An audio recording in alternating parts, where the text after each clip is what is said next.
Good morning, good afternoon, good evening, wherever you are. Thank you once again for stopping by. Just as a brief mention now, because I'll have more to say about it in videos yet to come, our Metro Mats program, try to help people in looking for homes in the Panama City metropolitan area, is coming together very nicely. We have spent quite a bit of time talking to people, looking around, seeing things, getting a better feel for what's going on.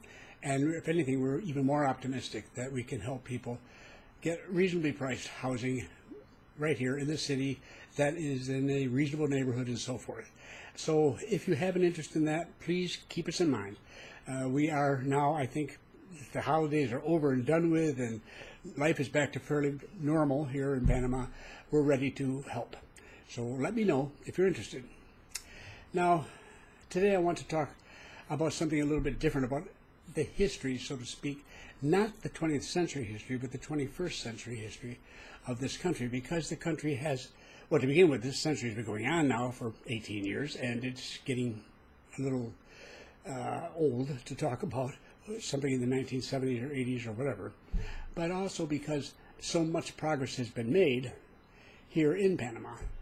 And that has to be emphasized in many respects. We have a number of people who come down from North America or come from Europe or elsewhere, not in America, from one of the larger nations that have always thought of themselves as being better than everyone else, at least everyone else in Latin America, who, as one World Bank person put it recently visiting, was, these countries really envy you, and I'm sure they do, referring, of course, to Panama.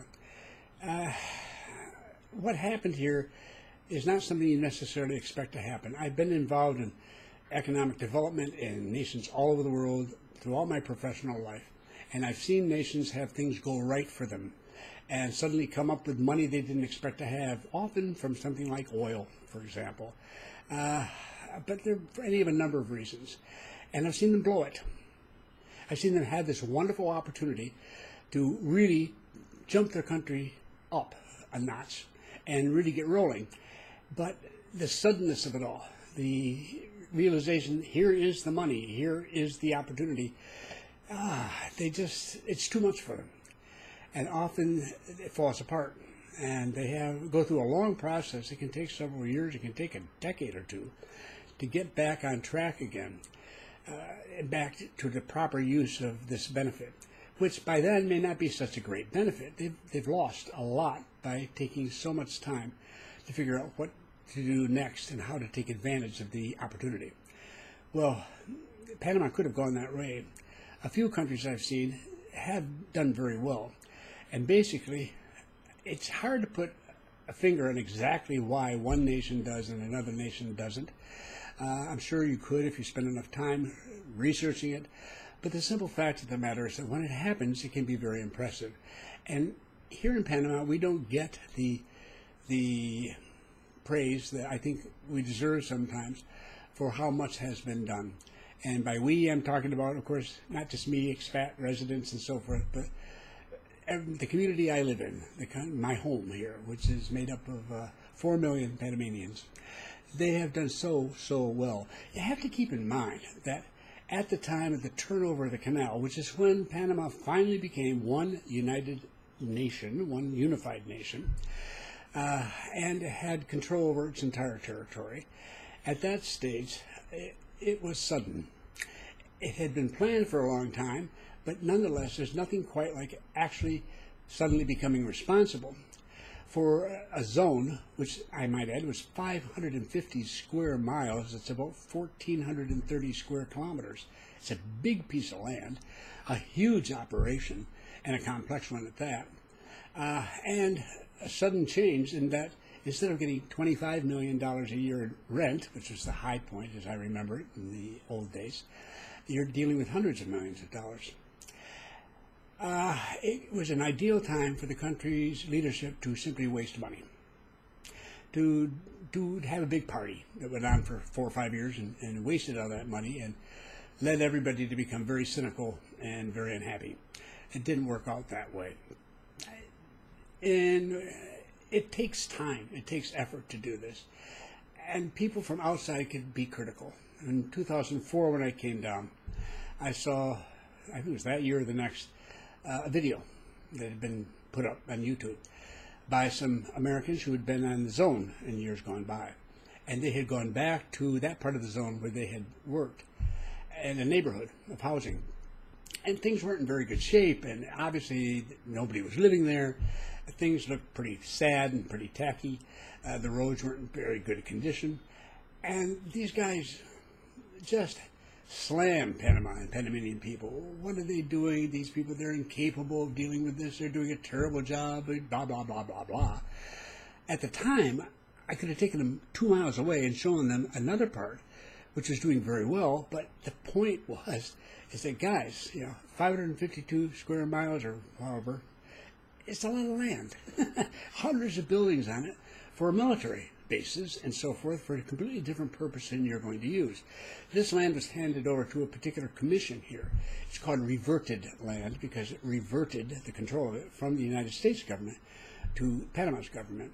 And it was their task to see to it that the land was properly developed and used. They had to do that, and of course, on a minimum budget because the canal had just begun to start providing additional funds to the government, which prior to that just simply didn't have the money for a massive planning effort like that, much less to implement it. So they were having to deal with it at the same time as the money was just becoming available, and they have done a really super job. And I wish those guys who did that YouTube video could come back and take a look. Almost the entirety of that land has now been auctioned off. They sold it. Taxpayer doesn't have to pay for all this.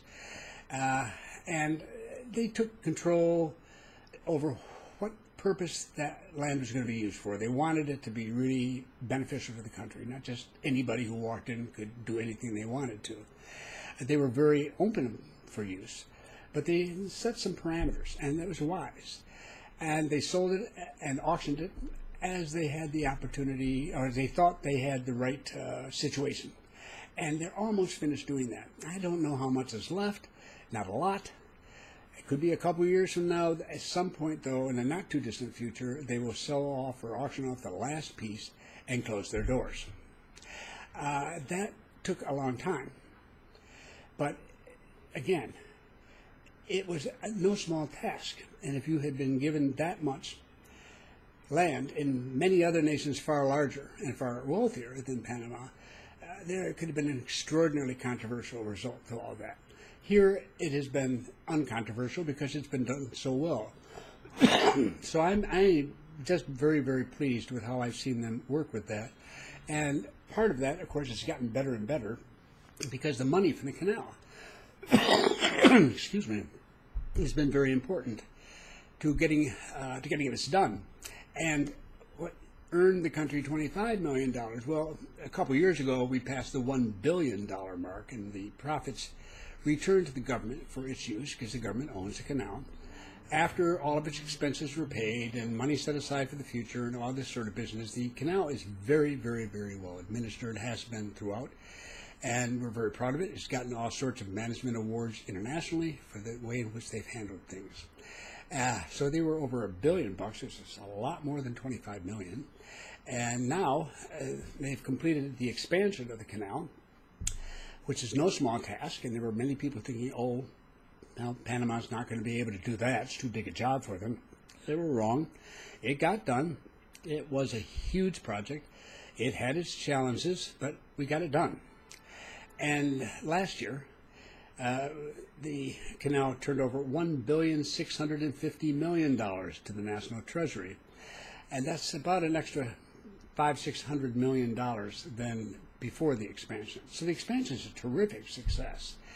And it's really wonderful to see what's been done with the land. And I tell you, some of the work out there is just very impressive. And to see how the canal has been run so well that it is now not the only source of income for the country by a long shot. You don't know the economy well here if you think it's 50% the canal. It's not even close. But it's a very important single source of income, and it's being handled very, very nicely. So that's one thing to keep in mind. A second thing is that I've seen my own eyes here was the global financial crisis that had its roots really in a housing collapse in the United States. A big, huge real estate bubble there that just, the pop could be heard probably on the moon. And it affected a number of other nations as well as some European nations, Spain, Ireland, others, found that they too had very similar problems. It was really awful. And I'm sure as Americans remember, and as many in Europe remember, governments jumped in to bail out their banks and businesses. Billions and billions of dollars were poured in to try to maintain the system. In Panama, people expected that we would have terrible problems too. We didn't. And it was because the banking system down here had refused to go along with the unusual techniques of the housing market up in the U.S., which they disapproved of and they thought were foolish. So the result is that the country grew its economy substantially during that period. It was lower level than it had before or since. It fell down to around 4%. But almost everybody in the Western Hemisphere was in negative territory. And if they made an increase, it was a tiny amount, less than 1%. So we came through that quite well.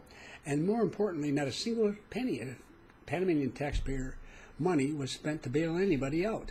The government made it available, a sum available, to the banks and told them, look, if this causes you major problems and it might bring you down, you let us know and we'll loan it to you for a very low interest rate to get you through this period.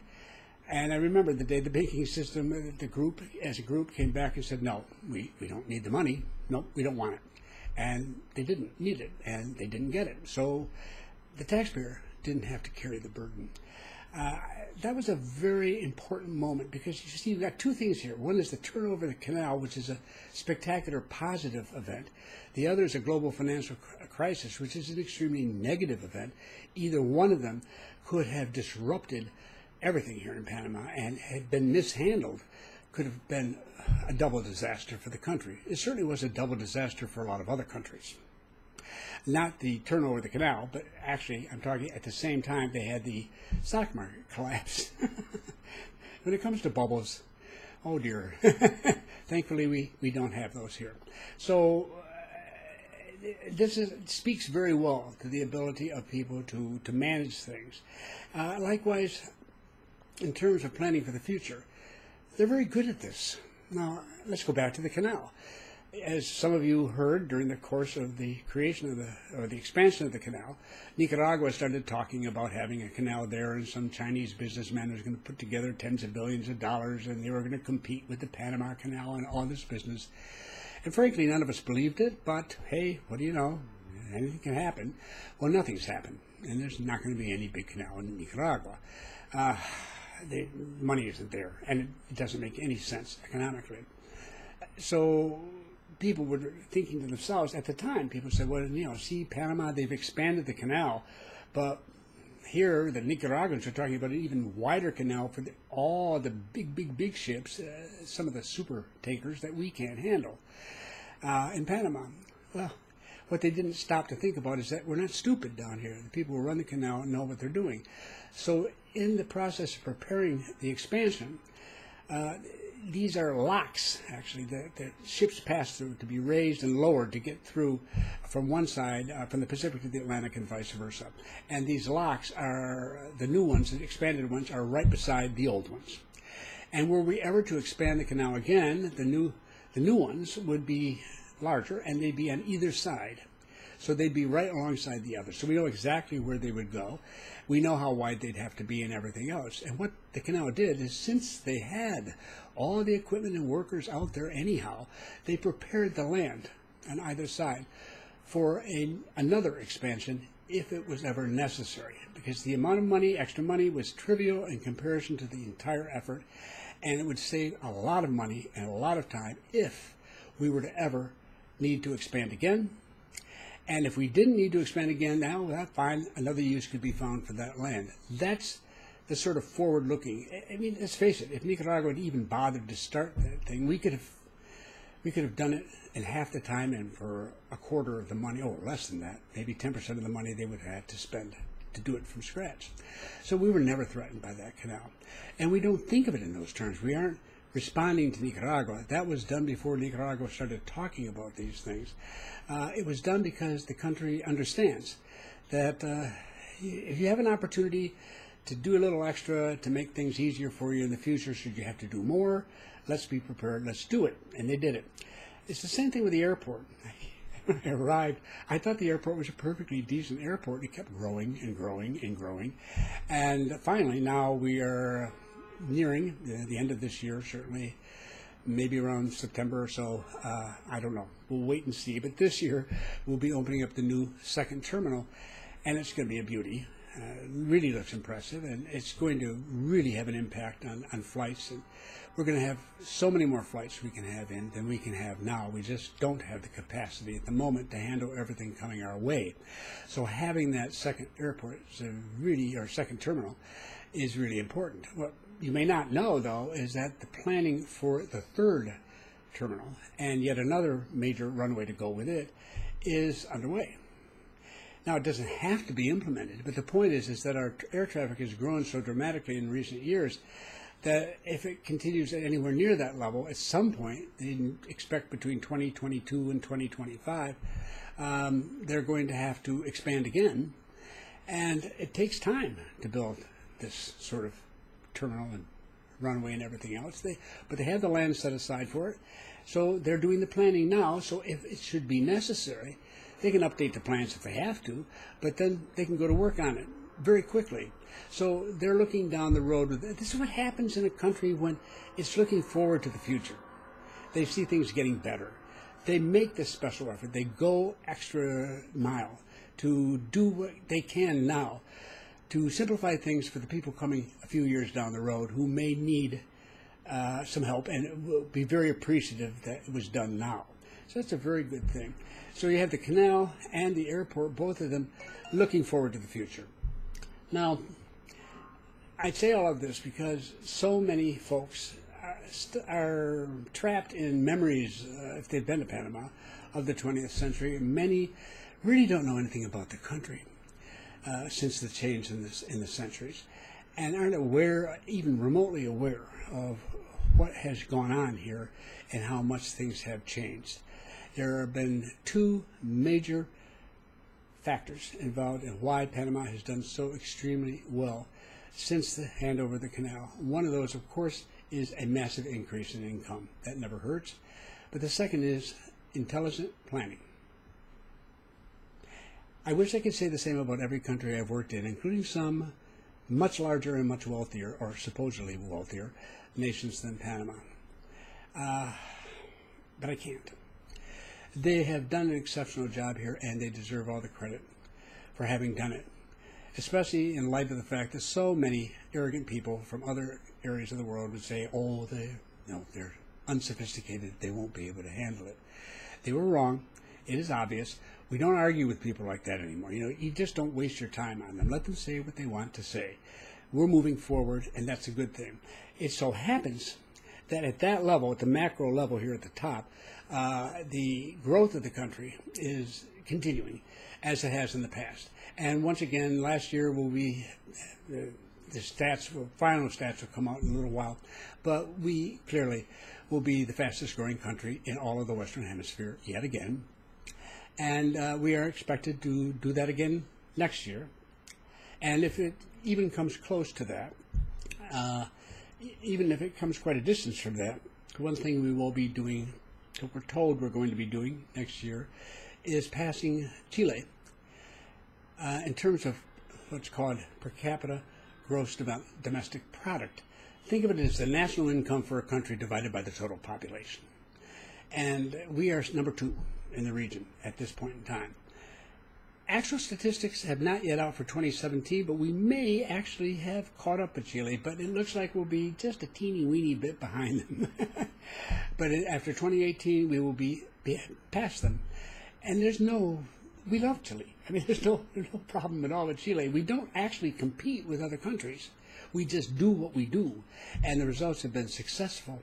And Panama would then be the one whose national income per capita will be larger than anybody else in Latin America. It's still not up to the level of the U.S. and Canada. On the other hand, our debt load isn't that high either. So, you have good things, you have bad things. But our growth rate is very dramatic.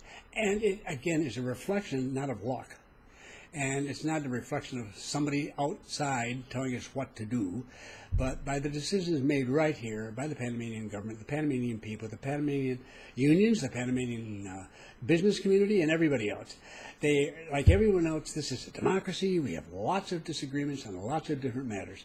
But when it comes to moving the economy forward, people are amazingly united. And that's one of the points, a major point I tried to make in my article in Barron's last year, which you can get a copy of at the website, retirementwave.com, if you're interested, in the reports section. But it's a continuation of that. And we will have shortly starting the big election campaign for the May 2019 elections, when every elective office in the country is up for grabs, up for election. It's once every 5 years. Here we go. And we're going to have a very, very active campaign season that's opening up right now in the early stages, and more so as we move toward the primaries later in the year. We're going to have our full fill of politics. But and there's no clear leader, so we have a lot of candidates to look at, a lot of really good people, and a lot of people I don't know enough about yet, and a couple I'm not particularly excited about, but I'm not worried about. I don't think I'll see much of them. I don't know, but I have great faith in Panamanians. They have good judgment. They have been through some of the worst leadership imaginable in the last century, and they are fussy.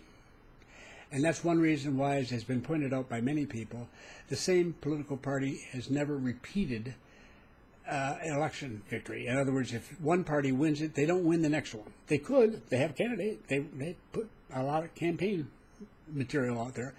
But we switch parties, or I say we. The Panamanian people switches parties. I don't vote. I'm a permanent resident, but I'm not a citizen. So they are the ones, and they choose, and they have seen fit, as one of my Panamanian friends explained it to me once. He said, they get greedy near the end, so we throw them out. We put a new crowd in. And then when they're finished, we throw them out and put another one in. I thought that was sort of an amusing way of putting it. But they are very careful. And the elections here are very honest. Election day here is a wonderful testimony to Panamanian democracy. People who have just been hollering at each other for months in a very friendly and cheerful way. They just turn out and they vote. And then people come from other countries to make sure we're doing it properly. People sometimes whose own elections have been contested for good reason. But that's all right. We don't mind because it is done well. I'm always so very proud of Panama on election day. It's just great to see it. And it's a reaffirmation of the fact that, no, we're not going to repeat any problems we may have had in the 20th century. We are going to do better than that. We are doing better than that, and we are not going to stop doing better than that if we can do anything about that, and we can. So that is a good thing to recognize. In the midst of all this, then, the economy is still, on the macro level, growing very well. It's very important for the recovery of the housing market here, which has got an oversupply of housing. That's going to take care of itself in part because the economy continues to grow, and people obviously are going to slow down in building new buildings as they take care of the current inventory. So this is why I think it's an excellent time, the first time in 14 years of Retirement Wave that I thought this is a good time to go in and bargain, and if you're going to buy, particularly in some parts of the country, and Panama City especially, if you have lots of money up the coast, but those are already so expensive that it's hard to get them down to a cheap level. But in the city, anything's possible, and you can really work on it, and we're here to help people do that. So that's why, for the first time ever in Retirement Wave history, I'm out here encouraging people to do that and trying to find a way, as I have described in other videos and I describe at the site, to help people do that without it costing them any money. And we're ready for that. So you're doing it in a country, if you do it, it has a good future ahead of it, and it's going to make it. It's been doing it year after year after year, and there's no reason to think it's going to stop anytime soon. So what looks like a difficult moment now is really a buying opportunity. If you're interested in buying, if you're not interested in buying, now forget it. Don't buy just for the sake of buying. It's silly. But if you are interested in doing that, no better time, especially in the metropolitan area, where we can help you find those deals, and without you're having to pay for it, and get you the sort of advice that can help you find what works for you. So I'm very excited about it and very happy about it. It's very sorry that the real estate market is overbuilt, but that was their fault, their own mistake. And they only did it in certain areas, and well, okay, so be it. But it also, and I might say, it is a problem for retirement wave members here who want to sell their homes, and I have a great deal of sympathy for them, because it's not a happy thing for them to face this, and they know that it's a problem. But I'm not going to not mention it to new people coming down. In fact, that's one reason the site's here, is to help you understand when you are coming down for the first time. Once you're here, you'll get to figure things out, and you'll learn your own way around the society. But in coming down, you need help, and you're the focus of my attention. And I really do hope for the best for my friends, and some very good friends here, who are trying to sell homes that are having difficulty selling. I'm really sorry about that.